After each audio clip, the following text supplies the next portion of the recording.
A very good morning to all of you. So in this video I will try to explain to you Regulating Act of 1773. So uh, I have prepared few diagrams and I will try to make Regulating Act a bit easy for you.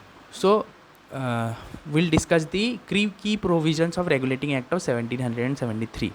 So first thing which I want to tell you is that there were few provisions. The first provision was the Regulating Act of 1773 established Supreme Court at Kolkata. Okay, so 1773 the Supreme Court was established at Kolkata. So today the Supreme Court is in Delhi. So when the Britishers or the East India Company came in 1773 after the Battle of Plassey and Buxar, so the portion that they occupied was Kolkata. So the establishment of Supreme Court was done at Kolkata. So this is the first provision of the Regulating Act of 1773. So second provision was that the Governor General. So during the Regulating Act of 1773, the Governor General had 4 members to assist him.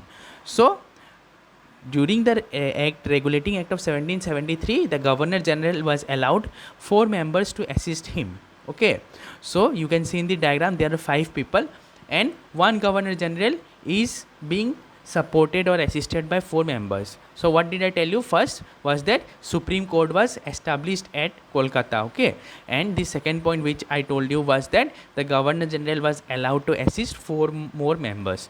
So third point, the term budget was introduced for the first time. Okay, so actually the term annual financial statement was used for the first time. Annual financial statement, you know that it is equivalent to budget. In our constitution the term budget is not mentioned. Actually the term annual financial statement is mentioned under Article 112 in the Constitution of India. So what the Regulating Act of 1773 did was that it introduced the term annual financial statement, that is budget, in the Regulating Act of 1773.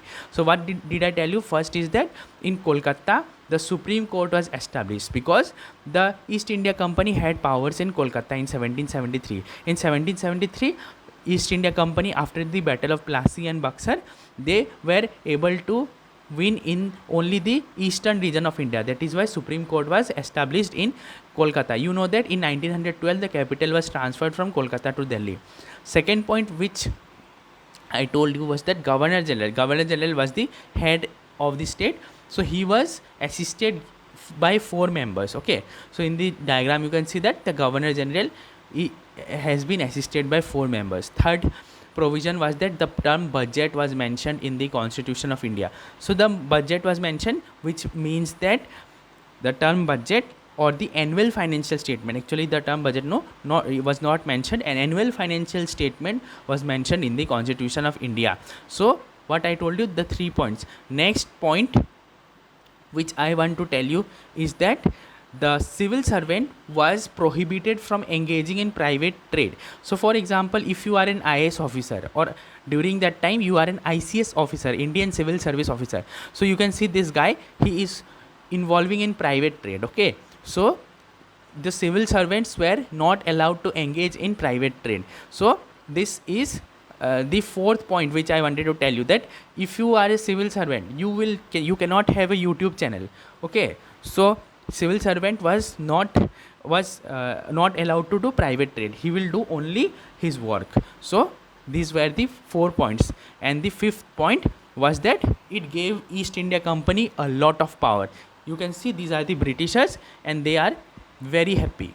They are so happy that now they got the centralizing power. So after what happens after Regulating Act 1773, there comes East India Act of 1781, Then you have the Charter Act of 1793, Charter Act of 1813, Charter Act of 1833, and Charter Act of 1853. Then you have the Government of India Act of 1858. Then you have the Indian Councils Act of 1861. Then you have the Indian Councils Act of 1892 and 1909. You have the Morley Minto reforms, and 1919 you have the Montague-Chelmsford reforms. Then you have the Government of India Act of 1935 and Indian Independence of 1947. So you can see that the centralizing power is of the Britishers are increasing, or actually the East India Company. So the Britishers, they have become very happy. So this was all about regulating act. I hope you understood. So they it gave centralizing power to the East India Company. Second, the IAS officers were not allowed to engage in private trade. So third, you can see that the term budget was introduced for the first time. The fourth time the person was allowed to assist 4 members, and the fifth one was that Supreme Court was established at Kolkata. So it is very easy. So thank you for your precious time. Thank you very, very much.